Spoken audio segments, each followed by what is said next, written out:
Hello students, today we will discuss our next topic that is drift velocity. जैसे already मैंने drift velocity के बारे में आपको क्लास में बताया था कि ड्रिफ्ट वेलोसिटी होती क्या है. सिमिलरली अब हम इसका नेक्स्ट जो एक्सप्रेशन है वो सॉल्व करेंगे. फर्स्ट ऑफ ऑल इसकी डेफिनेशन देखेंगे. ड्रिफ्ट वेलोसिटी होती का क्या है.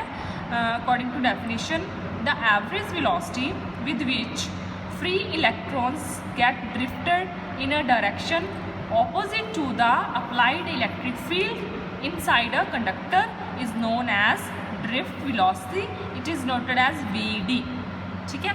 इन सिंपल लैंग्वेज में अगर कहें कि ड्रिफ्ट वेलोसिटी क्या होती है, कि जब हम किसी भी कंडक्टर को में इलेक्ट्रिक फील्ड अप्लाई करते हैं, ठीक है, तो जो इलेक्ट्रिक फील्ड अप्लाई करने से पहले जो इलेक्ट्रॉन होते हैं वो रैंडम मोशन में होते हैं. क्लियर. उनकी कोई पर्टिकुलर डायरेक्शन नहीं होती मूव करने की.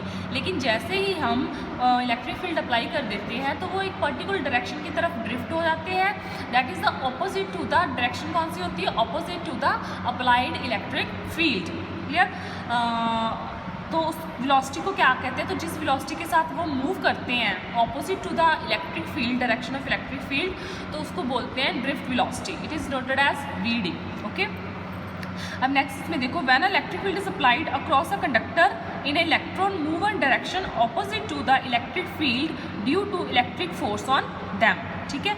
तो वो क्या करने लगते हैं? उसके ऑपोजिट क्या करने लग जाते हैं? मूव करने लग जाते हैं. क्लियर. और नेक्स्ट अब देखो इसमें टॉपिक में एक और कंसेप्ट समझने वाला है कि जो ड्रिफ्ट वेलोसिटी है वो किस पर डिपेंड करती है. एक तो इलेक्ट्रिक फील्ड अप्लाइड के ऊपर डिपेंड करती है. दूसरा नेचर ऑफ मटेरियल, कि जो मटेरियल हम ले रहे हैं वो कौन से नेचर का है. और third is a temperature. Clear. अब टेम्परेचर का कंसेप्ट क्या है? देखो, on increasing the temperature we have understood that relaxation time decrease. जब हम टेम्परेचर को इंक्रीज़ करते हैं तो रिलैक्सेशन टाइम क्या हो जाता है? डिक्रीज़ हो जाता है. अब ये कैसे होता है? रिलैक्सेशन टाइम मैंने बताया आपको ऊपर कि क्या होता है कि that is the time between two successive collisions of electrons.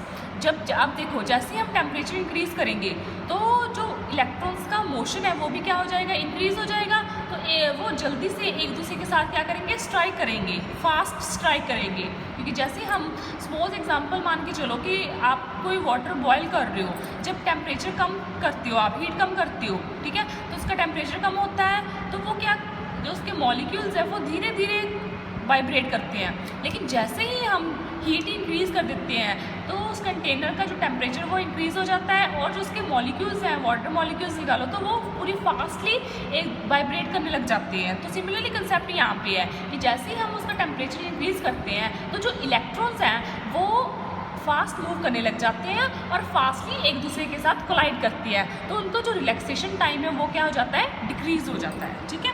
और विद डिक्रीजिंग टेम्परेचर इस relaxation time is increasing. Okay. उसके बाद नेक्स्ट देखो, नेक्स्ट क्या है? Due to thermal energy. Thermal हमने बताया था, थर्मल मोशन जो बताया था हमने, ठीक है. उसमें क्या है कि जब वो विदाउट इलेक्ट्रिक फील्ड एक पर्टिकुलर डायरेक्शन की तरफ मूव कर रहे होते हैं, ठीक है, तब उनका जो मोशन होता है वो कौन सा मोशन होता है? थर्मल मोशन होता है. और जिस वेलोसिटी के साथ वो मूव करते हैं वो कौन सी वेलोसिटी होती है? उनकी थर्मल वेलोसिटी होती है. ठीक है.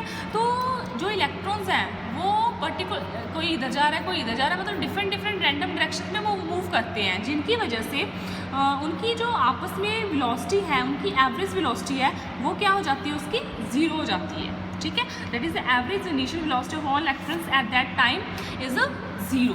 ओके. मतलब सपोज करो कि n हमारे पास नंबर ऑफ इलेक्ट्रॉन्स है, सो सबकी वेलोसिटी से ऐड कर दी divided by number of electrons. कितनी है? ज़ीरो. क्लियर. सपोज करो कोई इधर जा रहा है तो कुछ इलेक्ट्रॉन्स होंगे जो इधर जा रहे होंगे, तो वो आपस में क्या हो जाएंगे? कैंसिल आउट हो जाते हैं. ठीक है. तो उनकी जो एवरेज वेलोसिटी है वो क्या हो जाती है? ज़ीरो. ठीक है. उसके बाद नेक्स्ट देखो, जो एवरेज ड्रिफ्ट वेलोसिटी है, ये एक्सप्रेशन से पहले ऐड कर लो expression, that is drift velocity. Drift velocity that is average v1 plus v2 up to vn divided by n. ठीक है. तो ड्रिफ्ट वेलोसिटी फाइंड आउट करनी है हमने इसकी. तो ड्रिफ्ट वेलोसिटी किसके इक्वल हो जाएगी? एवरेज v1 फर्स्ट इलेक्ट्रॉन की, v2 up to V N divided by M, क्योंकि हम यहाँ वहाँ पे सपोज करके चल रहे हैं कि एन नंबर ऑफ इलेक्ट्रॉन्स हैं। ओके, तो उसके बाद नेक्स्ट क्या है, हमने फर्स्ट काइनेमेटिक इक्वेशन लगा दी। फर्स्ट काइनेमेटिक इक्वेशन के अकॉर्डिंग क्या होता है जनरल कि जो आपकी v की वैल्यू होती है, सिंपल अगर v फर्स्ट इक्वेशन जो होती है v is equals to u plus A T, ठीक है, यही फर्स्ट काइनेमेटिक इक्वेशन होती है ना। तो यहाँ पे v1 की वैल्यू निकालेंगे, v1 की क्या आ जाएगी आपके पास u1 प्लस a एक्सेलरेशन। अब t क्या होता है टाइम, अब यहाँ पे हम कौन सा टाइम लेंगे, रिलैक्सेशन टाइम लेंगे, मतलब टाउ, ठीक है। एक्सेलरेशन तो सेम है सबका, क्योंकि सेम पोटेंशियल अप्लाई कर रहे हैं हम उसके अक्रॉस, चेंज किसी में आएगा वेलोसिटी में और उसके रिलैक्सेशन टाइम में, ठीक है। सो v1 की वैल्यू फिल कर दी हमने u1 plus a tau 1, v2 की u2 plus a tau 2 up to un plus a tau n divided by n। अब उसके बाद हमने क्या कर लिया, u1 को एक तरफ कर लिया, कॉमन निकाल लिया सबको, ठीक है, प्लस a कॉमन निकल जाएगा सभी में से, और अंदर क्या रह जाएगा tau 1 plus tau 2 up to tau n divided by n। N को दोनों तरफ हमने डिवाइड कर दिया, क्योंकि अब देखो इस एक्सप्रेशन का एलसीएम लेंगे तो ये टर्म बन जाएगी हमारे पास। सीधा कुछ नहीं किया, यू वाली टर्म्स को एक तरफ कर लिया और ए टाउ वाली को एक तरफ कर लिया, उस टाउ वाली में से सभी में से एक्सेलरेशन को बाहर निकाल लिया। अब हमने पता है कि जो ये वाली टर्म है वो क्या है, ज़ीरो, क्योंकि अभी हम ऊपर करके चुके हैं कि उनकी जो एवरेज थर्मल वेलोसिटी है वो क्या है, ज़ीरो है। तो हमारे पास एक्सप्रेशन बचा वी डी का, V D is equals to A tau 1 plus tau 2 up to tau n divided by n, क्योंकि ये वाली टर्म तो ज़ीरो ही हो गई तो ये वाली बची है हमारे पास। उसके बाद ये इस एवरेज जो टाउ है आपका, उसको हमने एक एवरेज वैल्यू दे दी, that is tau is equals to tau 1 plus tau 2 up to tau n divided by n। तो यहाँ पे वी डी किसके इक्वल हो गया, ए टाउ, ठीक है। उसके बाद नेक्स्ट देखो, ये एक्सेलरेशन की वैल्यू हमने ऑलरेडी पहले निकाली थी, फिर भी मैं बता देती हूँ कि यहाँ पर जो इलेक्ट्रॉन्स हैं वो मूव कर रहे हैं, तो फोर्स लीनियर फोर्स भी लगेगी, मास इनटू एक्सेलरेशन।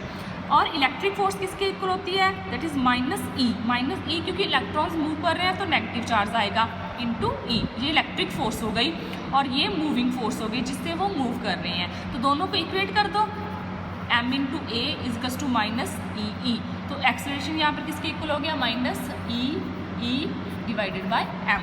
तो यहाँ पे a की जगह पर हमने ये वैल्यू फिल कर दी, तो ये बन गई हमारे पास V D is equals to minus E upon m tau, क्योंकि a की जगह पर, इस a की जगह पर हमने ये फिल कर दिया। ओके, तो उसके बाद just magnitude of drift velocity can be written as, magnitude ले लिए जस्ट, क्योंकि यहाँ पे सिर्फ मैग्नीट्यूड लेकर यहाँ पे पॉजिटिव आ जाएगा, that is E tau upon m। यहाँ तक हो गया, ठीक है। एक एक्सप्रेशन ये आ गया आपके पास ड्रिफ्ट वेलोसिटी का। उसके बाद नेक्स्ट ये एक और एक्सप्रेशन पढ़ने से पहले हमने एक डेफिनेशन करनी है मोबिलिटी की। Mobility of an electron is defined as the magnitude of drift velocity of electron developed per unit applied electric field. Mobility means एक सिंपल लैंग्वेज में कहें, that is a motion, define its motion, किसका मोशन, electrons का motion, कि कितनी उसकी movement है, कितनी मूवमेंट है उसको कौन डिफाइन करता है, उसकी मोबिलिटी, ठीक है। Mobility of an electron is defined as the magnitude of drift velocity of electron developed per unit applied electric field, कि जितनी इलेक्ट्रिक फील्ड अप्लाई होगी उतनी उसके अकॉर्डिंग उतनी उसकी ड्रिफ्ट वेलोसिटी होगी, उतना ही उसका मोशन होगा, ठीक है, मूवमेंट होगी उसकी, दैट इज ओके। तो उसके बाद next using expression of drift velocity we can express mobility as this, और मोबिलिटी को म्यू ई से डिफाइन करते हैं, किससे, म्यू ई से। अब उसमें देखो वी डी की वैल्यू फिल कर दी, यहाँ पे वी डी की वैल्यू क्या है, ये वाली ई टॉ अपॉन एम, तो यहाँ पे फिल कर दो। यहाँ पर अगर फिल करेंगे इसकी वैल्यू हम, नीचे ई है डिवाइडेड बाई ई से ई कैंसिल हो गया, तो मोबिलिटी क्या आ गया आपके पास, ई टॉ अपॉन एम, ठीक है। उसके बाद ऐसे यूनिट ऑफ मोबिलिटी, इसकी यूनिट निकाल ली, दैट इज मीटर स्क्वायर, ये लर्न करनी पड़ेगी आपको, अपॉन वोल्ट पर सेकंड, मीटर स्क्वायर पर वोल्ट सेकंड, डायमेंशंस ये उसके, ठीक है, ये आपको लर्न करनी पड़ेगी। क्लियर, एक्सप्रेशन मैंने आपको बता दिया किसकी एक्सप्रेशन क्या होगी, ओके। इसका ड्रिफ्ट वेलोसिटी का एक्सप्रेशन, ड्रिफ्ट वेलोसिटी का क्या है, ये वाला, और मोबिलिटी का आपके पास ये वाला एक्सप्रेशन आ गया, ठीक है। अब इसमें देख लो कोई भी डाउट हो, ठीक है, तो फर्दर हम करेंगे फिर इसका नेक्स्ट टॉपिक जो होगा आपका, क्लियर। नेक्स्ट टॉपिक में हम करेंगे the relation between the current and the drift velocity, okay. Thank you.